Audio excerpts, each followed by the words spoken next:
Okay, ito po ang inyong Pinoy Firearms Instructor at welcome po dito sa ating munting YouTube channel. At bago ako magpasalamat ay gusto ko lang basahin ang katanungan ni Aaron Makaraig. Sabi niya, Sir, yung sa akin minsan hindi ko makalabit. Problema, danaw lang po. Siya, 357 Magnum. Okay, ito maraming problema itong mga ganitong baril. Pero sasagutin na rin natin yan. At gusto ko lang munang pasalamatan ng ating mga subscribers. Mabot na tayo sa 37,100 plus na mga subscribers. Maraming salamat po. At sa mga FW sa mga panikay ng mundo, sana tayo ay ligtas sa mga aksidente at panatiling malusog ang ating pangatawan. Pagpamanin ninyo na hindi tayo makapag-live dahil pag ganitong taglamig, pumasok ng taglamig ay tayo ay inubot sinisipon, pero pinipilit ko lang makagawa ng video, hindi pa ako pwedeng magsalita ng mahaba, kaya gumagawa lang ako ng mga short videos. Ayan, at maraming salamat sa ating mga silent viewers sapagkat tayo ay hindi yung mga hindi nag-skip ng ads sapagkat tayo ay isang charity vlogger, may 6 na estudyante na tinutulungan at anak sila ng mga single parent, kaya yun talaga ang ating YouTube channel ay para makatulong sa kanila. At magpapasalamat lang ang ating isang estudyante sa ating mga sponsor. Po sa lahat, ako po ay nagpapasalamat kay Alfredo Isidro at si Conrado Edulalio sa kanilang pagbigay ng allowance, at nagpapasalamat rin po ako sa subscribers ng Pinoy Firearms Instructor.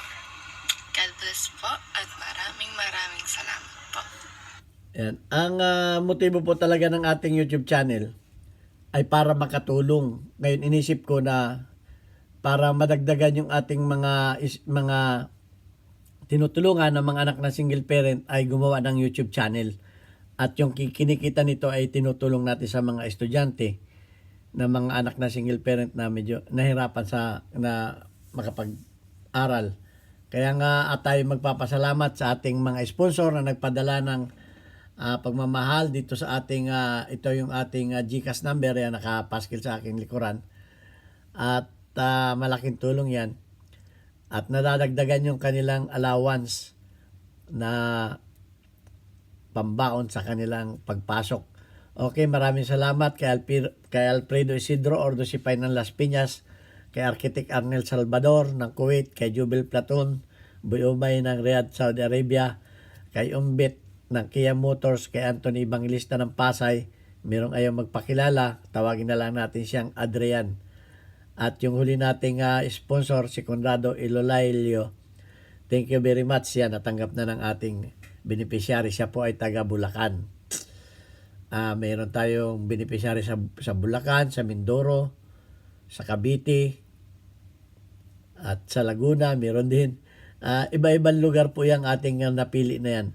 So pagka dumami na yung ating sponsor at lumaki na yung kita natin sa YouTube channel, pwede kayong magbigay sa akin ng mga estudyante at idadagdag natin sa ating mga beneficiaries.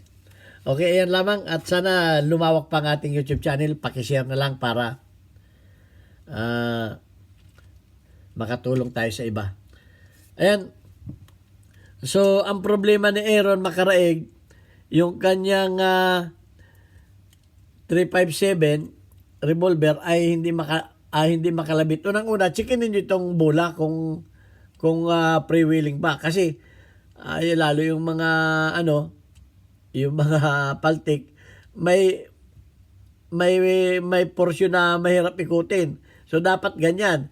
Dahil pagka hindi ganyan ay talagang mahirap kalabitin yan, kasi itutulak yan ng hand dito. Itutulak yan, ng tawag nila tuser, tinutulak dito. Ito yung tinatawag nilang bulaklak, ito yung ratchet. Yan, ay pagka yan ay mahirap ikutin ay hindi talaga makakalabit yan. Okay, isa pa, pag may bala, tingnan ninyo kung hindi sumasabit, saglita, kung hindi sumasabit yung bala dito, dito. Minsan kasi, yung bala sumasabit dito, sumisikip dito. Lalo yung mga ano, kasi nga, yung mga paltik, hindi naman ito pantay. Mayroong bala nakalubog, mayroong bala nakautlaw. So yan ang nagiging problema. Minsan, hindi na makalabit kasi nga, sumasaya dito. Ayan. Yun ang mga nagiging problema niya. Napapakita ko lang sa inyo yung mga problema. Kayo na bahalang gumawa niya kung anong gusto niyo gawin. Dahil paltik yan, sabi mo. Ang isa pa, itong cylinder stop na to.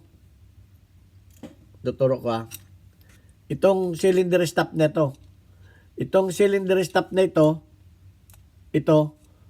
yan yung nakalubog dito. Naglalakyan dito sa mga ganito. Ngayon, minsan, pag may time na pag kinakalabit mo yan, hindi yan lulubog. Kinakailangan yan, pag kinakalabit mo, ayan ay lulubog. Lulubog na ganun yan, ganun. Lulubog na ganun yan. So, pagka yan ay hindi lumubog na ganyan, pag kinakalabit mo, subukan mo kalabitin ito at hindi lumulubog yan. Pag kinakalabit mo ito, tapos hindi lumulubog, ayun, hindi ikot yan kasi nakalak. So, yan ang mga timing ng ano. Tapos, dito mo makikita yan, Papakita ko sa inyo, Ito, lagi ko na itong tinuturo sa inyo. Ito.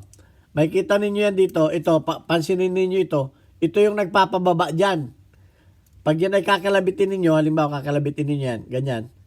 Kung makikita ninyo yan, ibinababa siya nito. Ibinababa siya. Okay? Bababa siya. Ito. Bababa siya dahil kinakalawit siya dito sa ilalim. Ayan, Bababa yung slide lock na yun. Kaya, makakalabit ninyo. Ang isa pa, na problema ng mga, ito, sabi ko lang sa yung mga problema ng mga danawa, mga paltik, kaya hindi ko na-advise na bumili kayo dahil sasakit ang ulo ninyo dyan. Dahil dyan ako natutong gumawa ng baril. Yung paggagawa ng mga paltik-paltik na yan. Malaki ang utang na loob ko dyan dahil dyan ako natuto, kaya alam na alam kung mga sira niyan Ang isa pa, ito, hindi pantay-pantay ito. Hindi pantay-pantay. Hindi man pare-parehas. Kaya minsan, may ano na hindi umiikot kasi nga hindi man pantay-pantay ito May kalabit ka na matigas kasi hindi nagta-timing. Kumbaga wala sa timing yung mga baril ninyo. Kasi yan, itutulak yan itong hand. Itutulak yan itong hand. Okay? Subukan natin makakalabitin. I-atras ko itong cylinder Yan itutulak siya nito. Itutulak ito para yan ay umikot. Ngayon, kung ito ay hindi man pantay-pantay, wala ito sa timing, ay hindi nag-synchronize ito. Hindi nagsisynchronize itong slide stop, itong cylinder stop niya. Kaya ganun. So, malaki ang problema. Kaya ang payo ko sa may mga paltik na ganyan, kung hindi lang A1 ang inyong mga paltik, ay wag na ninyong i-dispose na ninyo. Ibaon na ninyo sa lupa. Iano kayo niyan Ipapahama kayo niyan Papahama kayo niyan. Unang-una, hindi naman ninyo papapalisisyan yan.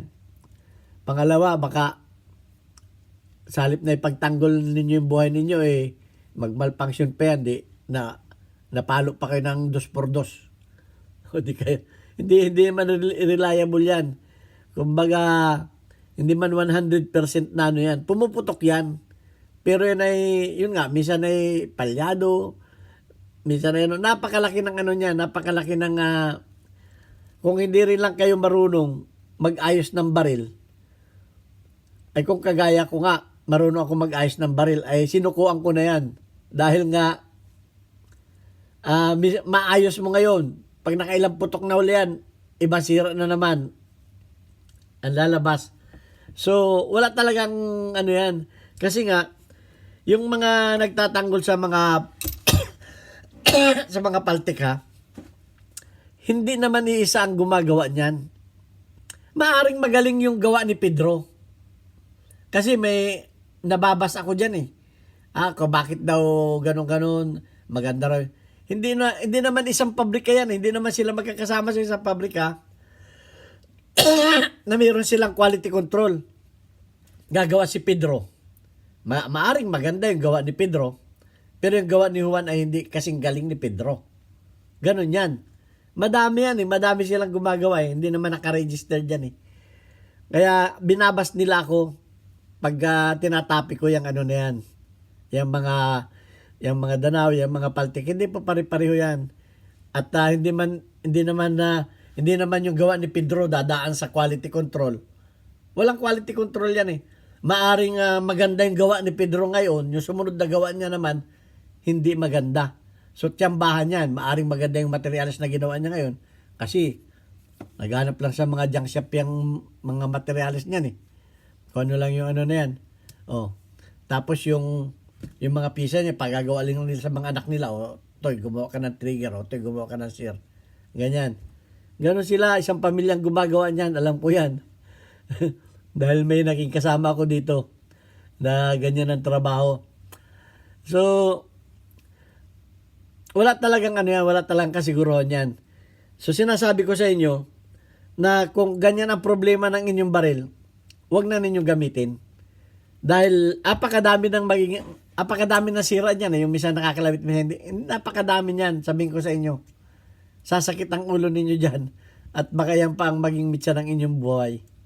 O asa-asa kayo na may pagtatanggol kayo ng inyong firearms. Ang nakadali lang sa inyo 29. Dadali kayo ng 2x2. Mahirap yan. So, wag na kayong magbaril ng wag na kayong magbaril ng hindi legit. Kung magbabaril lang kayo, ay yung legit na. Dahil dyan ako nanggaling. Dyan ako natuto, no ako'y bata pa. Kaya mahilig ako kasing magagawa ng mga baril, pero malaking utang na loob ko dyan. Dahil kung hindi dyan sa mga paltik-paltik na yan, hindi ako matututo ng paggagawa. So, ayan. Ang masasabi ko sa inyo, doon na tayo sa sigurado. Okay, ito ang inyong piniparang instructor, nagbibigay ng payo. Nasa sa inyo na yan kung susundin ninyo. At basta ang payo ko lang ay lagi tayong mag-ingat. God bless us all. Thank you very much.